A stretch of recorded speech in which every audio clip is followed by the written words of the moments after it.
We're Jenna and Jeremy, travelers, creators, and digital nomads. We've made some crazy life choices that have led to some of the most fulfilling years of our lives, and we're thrilled to share it with you. Follow our adventures as we explore more of this incredible planet Earth. Don't forget to hit that subscribe button, and you can also find us on Instagram, Facebook, and TikTok at Quench Your Adventure. Now on to the good stuff. On September 22nd, 2022, after 20 days in Turkey, we took $150 one-way flights from Istanbul to Venezia, Italia. We took a 1-hour ferry directly from the airport to the island Lido di Venezia. We stayed a night at Hotel Rigel for $97. We'll be back to explore more of Venice later. For now, it's time to pick up our camper van over on the mainland to get up to the Dolomites before it gets any colder. Reaching the van pickup was harder than anticipated. We ferried to the main bus station in Venice, which was the easy part. Hopped on a bus that we couldn't figure out how to pay for. Well, that didn't go as planned. We were hopeful that the bus would drop us off within a 14-minute walk. It continued when we thought it was going to stop. It was on like the roundabout of some highway or whatever. We walked to a nearby mall. We walked in and the lady didn't speak any English, but she understood the word taxi. And I showed her where we were going. She called a taxi, and apparently one will be here in 5 minutes. So fingers crossed. Why we can't walk 25 minutes. It's basically on the highway to get there. It's not safe. Yeah, it wouldn't really make sense. In hindsight, I think just getting a taxi from Venice may not have cost that much more and would have saved some time and stress, but we made it. Here's a quick look at a kind of overwhelming Google Map view. We're driving around 2.5 hours northwest to reach our first campground, but just 46 minutes in, we have Lago di Santa Croce. I hope I said that okay. Really cool to see the quick contrast from Venice to here, which will only get more dramatic as we get further into these mountains. We also stopped at this church for a quick flight, and to be honest, I don't remember exactly where this was. By the way, the roads are quite narrow here, so keep that in mind. Don't be overconfident, take your time, and stay safe. We've reached Camping Catenaccio Rosengarten. It cost us $78 for 3 nights of camping, so $26 a night, which is great for a nice spot, shared bathroom facilities, electricity, and limited Wi-Fi. How beautiful is that peak with all those green trees? There's a bunch of campers. Oh, look at that. Here's ours. What a lot of people don't realize is if you're traveling in the Dolomites in Italy, you don't need a car. There is so much public transport, like the bus system. We walked from our campground 9 minutes to the bus stop, and apparently it's going to take us to a lake for free. Buongiorno, good morning. The weather is maybe having a bit of an attitude, and unfortunately it might be that way for the majority of the week, so we will make the most of it. It's our first stop. We took the bus from our campsite, we walked a little bit, to Lake Carezza, and it says here, according to an old legend, a beautiful mermaid lived once in Lake Carezza. A wizard fell in love with her and wanted to kidnap her. The mermaid realized in time and submerged into the lake. Directly in the lake, a bronze statue of the mermaid is located, which can be seen very rarely through the year because of the water level.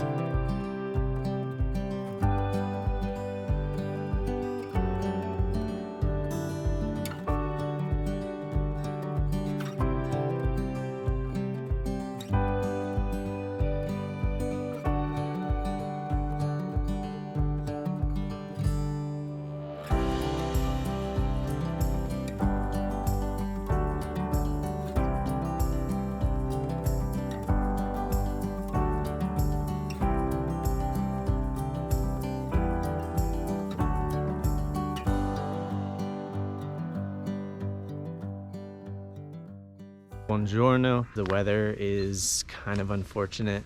It's cold, but we expected that. That's no problem.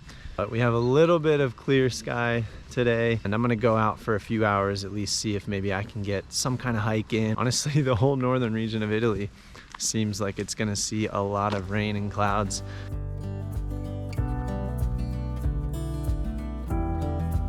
I absolutely love the way the hotels look here. Definitely reminds me of being in Switzerland. Just has that beautiful alpine feel with the intricate wood, the nice colors, mountains of course in the backdrop. Check out this little gnome guy up there. Just so nice. Canazei has a population of around 2,000 people and sits at an elevation of around 4,760 feet. I really enjoyed walking around here and admiring the intricacies. The fact that there's a ski lift right in town is just incredible. I definitely would not mind returning to this area in the wintertime someday. From here, I hopped on another bus to take me up the switchback roads to reach Piana dei Frataces, which is a small gastro pub where I grabbed a bite and used the bathroom before starting the hike. Sun is out. I'm getting hiking. I'm going uphill. Has warmed me up. And we're climbing. Hopefully I get some sweet views before it gets cloudier and rainier. Beautiful rock formation I just did the time lapse of while I was eating my little apple dessert thing at that cafe. I just didn't have enough food on me, so I needed something. €3.50 for a little apple thing. It was all right, but it was cold. But anyway, the last 2 days we haven't really visited anywhere that we thought we would. But today, I mean, this has been a really, really beautiful hike so far. Col Rodella trail. It's supposed to be about 6.5 miles, take maybe 4.5 hours. It's not easy, and I am sweating, surprisingly. I could have brought some shades too, but enjoyed myself so far.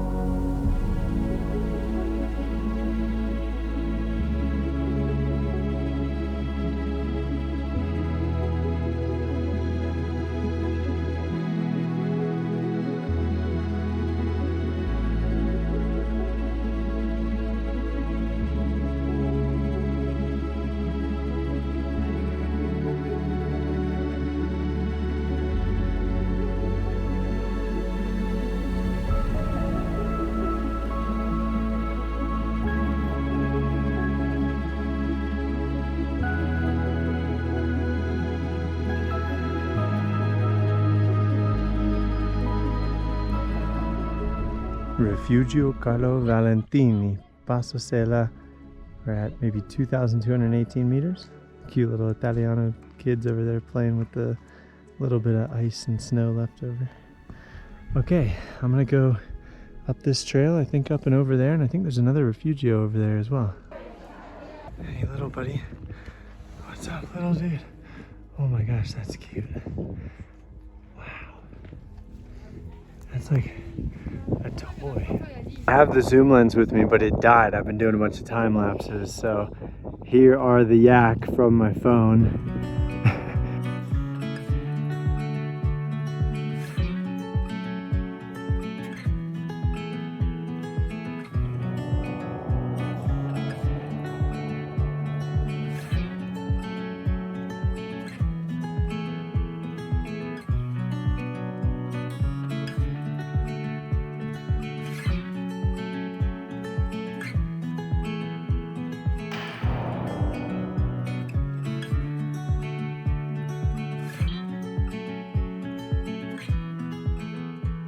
Around 10:30, we'll say, that I started to hike. 2.5 hours that it took me to get up. On the way down, hopefully it will be half of that. There's one at 2:45, it's just after 1:30, and I've already hiked down at least a third of the way. And what I would advise if you're gonna do this trail is, unless you really want a more rugged way down, I mean, this is really cool, but to probably save your knees and ankles and everything and just take that route up and down. That's my 2 cents, unless you want to do a little bit of this kind of hiking, which in the video probably looks fine, but there was a section I didn't video that was much steeper.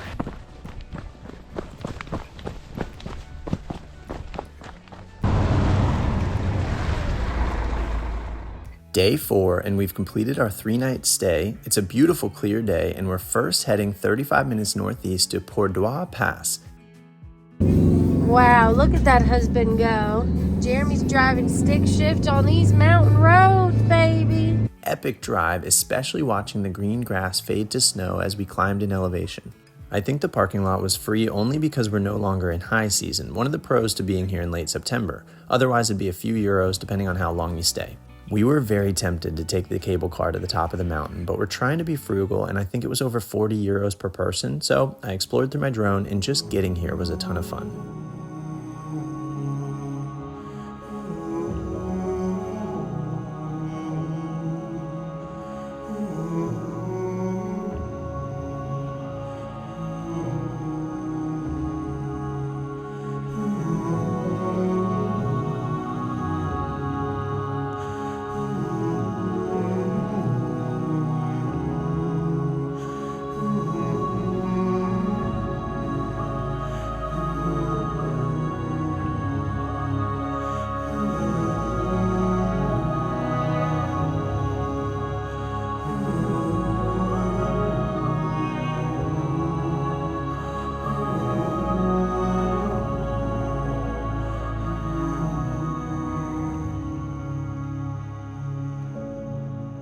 We then drove 45 minutes northwest to the town of Pordoi, which is home to the cable car that brings you up to Seceda, which I would love to see, but with the growing clouds, the roads being crazy narrow, and the price, we decided to keep moving. 40 minutes later, we're in the Val di Funes area where we met these guys and then found the cutest church with a stunning mountain backdrop.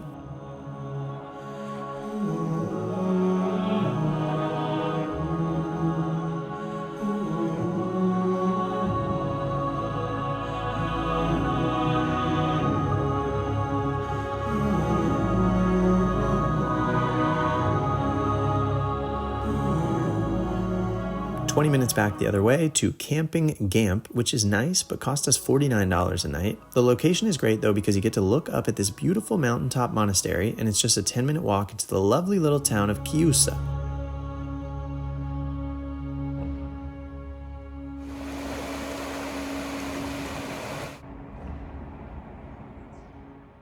It's such a nice town for a leisurely stroll, a nice dinner outside, maybe even a spontaneous hike up the holy mountain to the landmark of the area, the Sabin Monastery, or I think now known as the Sabin Abbey.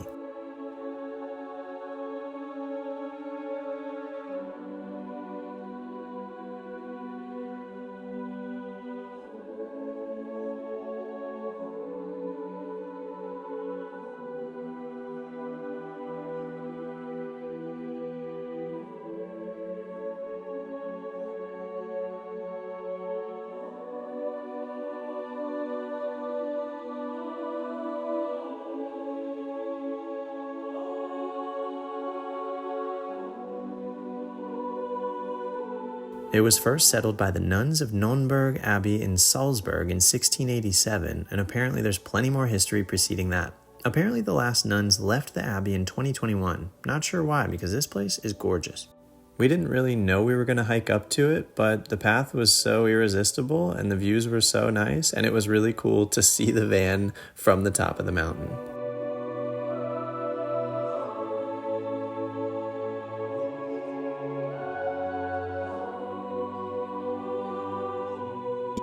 Day 5. We got a few chores done and we're heading just over an hour east to a very popular destination, Lago di Braies. Lago de Braies. Lago di Braies. There are various parking options. The cheapest at €6 for 3 hours we could not do because the camper van is too tall. It was 2.50 and we're 2.75 meters. Actually, So the best bad option. no, the best option is €25. Just the worst option. I mean the best proximity option. The parking lot right next to that one that we parked in, 10 for a camper van. I think No 7 big or deal, 8 that's not bad. for a car. I don't know for how long, but we're here and we're gonna go enjoy. Hotel Prague Servici. So you could stay in this hotel. So there's a restaurant right here. Self-service, no picnic. You can sit out here. You can see some of the leaves changing, being that it is the fall season now. It is, I think, September 27th today. Very beautiful. Definitely chilly. Wow, it's gorgeous. This was the destination of a transfer of 139 high-profile prisoners of the Nazi regime in the final weeks of the Second World War in Europe from Dachau concentration camp in Bavaria to South Tyrol.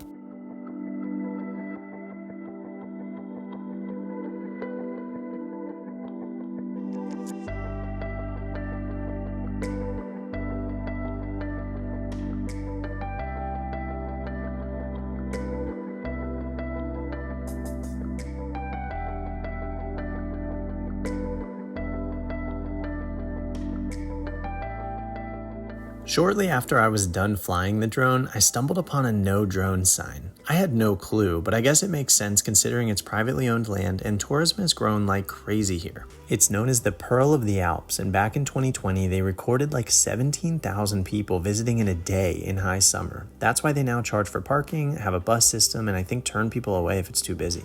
If you're willing to use a more outhouse style bathroom, it's free. You can save yourself the €2 per person. You just have to walk around the lake. And a lake potty view. It's cheaper than we thought, way cheaper. You could do an hour for 35 or half an hour for 25. That is such a good deal. About 40 minutes on the road and we've reached Lago di Misurna. If we're comparing, I don't think it rivals Lago di Braies, but still some lovely views and gets us close to what will be our most memorable night in the Dolomites. We want to give you a quick tour so you can see what we've been staying in for our week here in northern Italy. Jeremy and I were so excited to get back to our roots. We did 14 months of RV life in the United States, sold that, now we're traveling abroad, but we rented the Campervan for 7 nights, so let's go check it out. Before we get into things, we have this sitting right near the door, and we have used it a lot, especially because it's been wet and rocky. So come on in. Actually, if you want to look in, come on up. The driver's seat here, it is very comfortable. We're sitting nice and high. It's spacious. Got the phone holder here with the charging cord, Bluetooth. That's been awesome. Just driving, listening to music, looking at the beautiful views. This is super cool. And our favorite part, honestly. You crank the little handle and you turn it around. Whoa, and it opens up the space. Both of them swivel, and it really makes a huge difference. It just feels like we have this big wide open space now. I mean, this is the living space. When we're not driving and we're not in bed, this is it. It's the place to work. I mean, honestly, this is the best seat in the house. You have the heater coming out down there. You can lean back a little bit. Workspace. We said the swivel suites would be a non-negotiable if we were ever to have a van. The swivel feet. There's the other two right there. They're a little sitting straight up, so this has a little more relaxed feel to it. A couple storage cabinet. We do electronics, some clothes, 2 little parts right here. There's 2 lights here, and everything shuts, so you can do screen or you can do full-on close it out. They don't work that well, to be honest. Up here is another little storage spot, and above Jeremy's head right now is the temperature of water and heating for the vehicle. You saw the vent window there in the top. We're not really using that because it's chilly here. Not much to show you in the kitchen. I'm in it right now. The main part is a working fridge that has all our goods that we need in it. Yep. And then these 2 lift up for stovetop and sink. We've actually cooked a little this week, trying to save money. These are 2 drawers of silverware, trash, storage of food.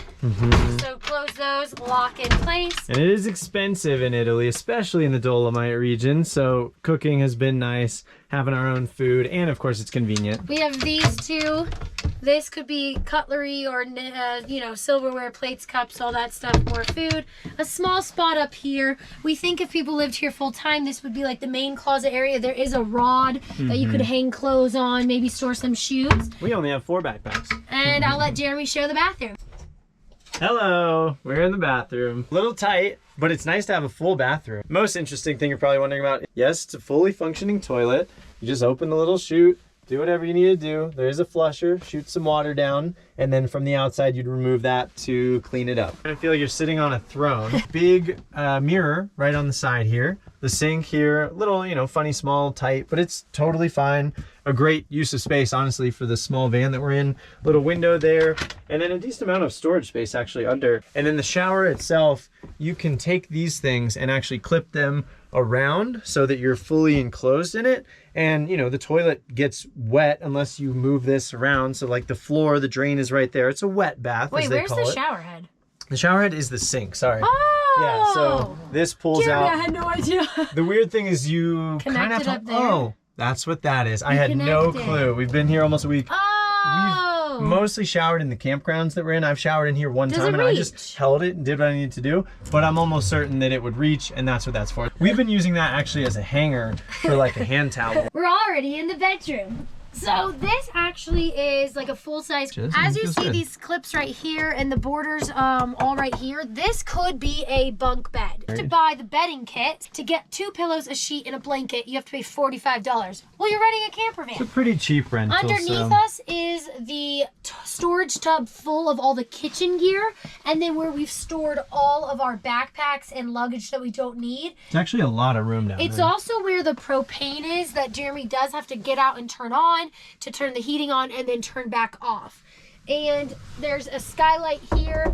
These 2 things we close up at night when we're ready to sleep. It's really dark at night, which is great. Yeah. Everything closes pretty well. There's a charging and light strip right there. Maybe a couple cubbies, the charging port, and a little cubby here. We put all our clothes and stuff along the side to make like a headboard. Show them. Behind there's oh my randomness, gosh. But it makes it like a headboard. Yeah. Checking out the outside, this is where you would remove to fill water. Back doors, pop them open. if it was a little warmer and we had nice views out the back like we do now, it'd be really cool to just lay with it wide open. Typical like Instagrammable pictures. So yeah, the storage space now from the backside, lots of room back there. For us, of course, just on a vacation, we have more than enough space. If we were living or something, it'd be a little tighter. Propane tank there, 2 of them with the water hose as well. And along the side here, we've got the plug for electricity, the cords up in the door in the front, and then if you were gonna clean the black water, you'd open that That's up, your pull the little pee-poo. thing out, and do that. What's jazz. that? And then the gray water Yeah. drains out there, which you can do most places. Gas, it's a diesel, and that's about it, really. It's been worthwhile, an amazing trip. Can't wait to share the rest of it with you. It's late afternoon at this point. Just 4 minutes up the road, we have Lake Entorno, and another 13 minutes up a mountain road, we have Cime di Lavaredo, which I'm anticipating to be a huge highlight. We have time to make it up well before sunset, but it's a €30 toll road. We told the guy in the booth we plan to park overnight. He said if you drive up now, because it's before 7 p.m., your €30 only buys you until midnight, and then you'll owe another €30 when you leave tomorrow. We thanked him, turned around, ate dinner, and then at 6:59 p.m. we rolled back up to the booth. He said, "You guys are good to go?" And we managed to catch some beautiful fading sunset colors as we made our way to the top. Before bed, I got the urge to throw the camera on the tripod to try a few night shots, something I have very little experience with. Here's our reaction to the photos. Oh my gosh. Oh, wow. You should see how awesome Jerry just took these pictures. Good morning. It's 6 in the morning and we're about to go do some hiking. Buongiorno. 6:45 in the morning. Just had some brekkie after a night at, I think, almost 8,000 feet of elevation in the van. I got 8 layers on, baby. I'm not getting cold today. Pretty windy and cold, I think just above freezing.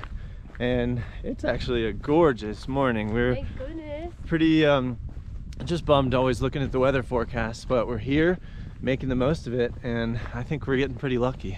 Looks amazing so far. Wow. There's Jenna, the road up to Refugio Aranzo, and then this mountain was the one in the backdrop of the night photos from last night that I was so stoked to get. Looking over here, I think we're looking down to Lago di Aranzo. And then this sunrise is looking amazing so far. I see the chapel in the distance along the trail here. Looking back at the Refugio, we've only hiked a few minutes already, just such gorgeous views. And check this out. I saw some snow and some ice. Look at that, that is ice. It definitely You can dropped below ice skate on freezing. this? Wow. No, it's cracked. Oh man, insane. Refugio Lavaredo is down there. Their trail splits. I should have read more about the hike beforehand. It seems pretty straightforward. You take either of the routes, it loops you to this point up here. We will see them to our left. But there are only a handful of people out here this morning, which is awesome. Yeah, I see 6.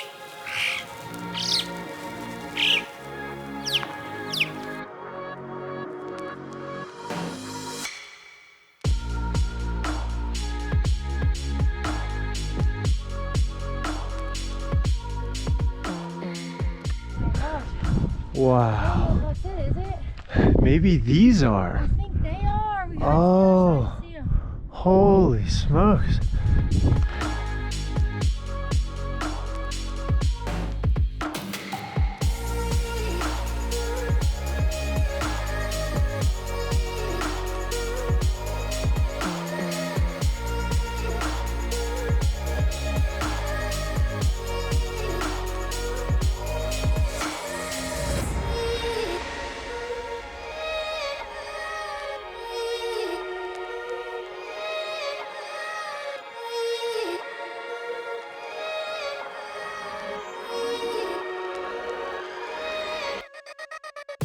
It is absolutely freaking freezing. I see snow pellets coming Yeah, I down. think a snowflake just fell on my phone. I can see them on you, honey. Dark and the clouds are rolling in. I think we need to turn back. We're back to Refugio Aranzo. Let's take a look inside here. Wow. So it looks like you can actually buy some things here, even, you know, publicly, not just if you're staying here. And some nice places to sit, big windows. This is what dreams are made of. Hot chocolate, powdery donut, beautiful views out the window, and we're warm in here.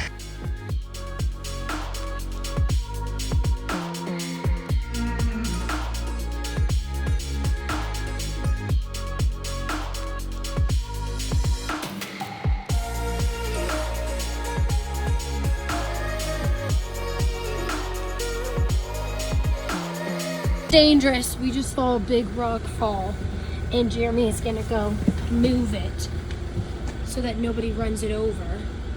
That's always really scary if you were driving down the road and rocks came crumbling down on you. I mean, look at this area. All right, come on, another car. Back down the mountain, we decided to stay at Camping a la Beta for $26, and I went for a 6-mile hike up to Refugio Monte Piana Angelo Bossi. The weather definitely took a turn for the worse, and the clouds hid most of the views, but still a nice hike and just good to be outside in a beautiful place. The next day, we slowly made our way back towards Venice and camped our last night at Camping Club Conegliano, which cost only $12 and gave us a chance to clear the tanks in preparation for returning the van next morning. To make things a bit easier, I actually dropped Jenna off with the 4 backpacks in Venice. She took the ferry with 4 bags all by herself to the Generator Hostel. I dropped the van off, managed to get a ride from a worker to a nearby bus stop, took that for a couple miles, jogged a couple miles in between, and then another bus and ferry to the hostel. Definitely not the most convenient, but we managed, and now to chill for the rest of the day before a big day exploring Venice tomorrow. And that is it for our week in the Dolomites of northern Italy in a camper van. Thank you guys so much for watching. Please like the video, leave a comment if you have one, and subscribe to stay tuned for more travel videos.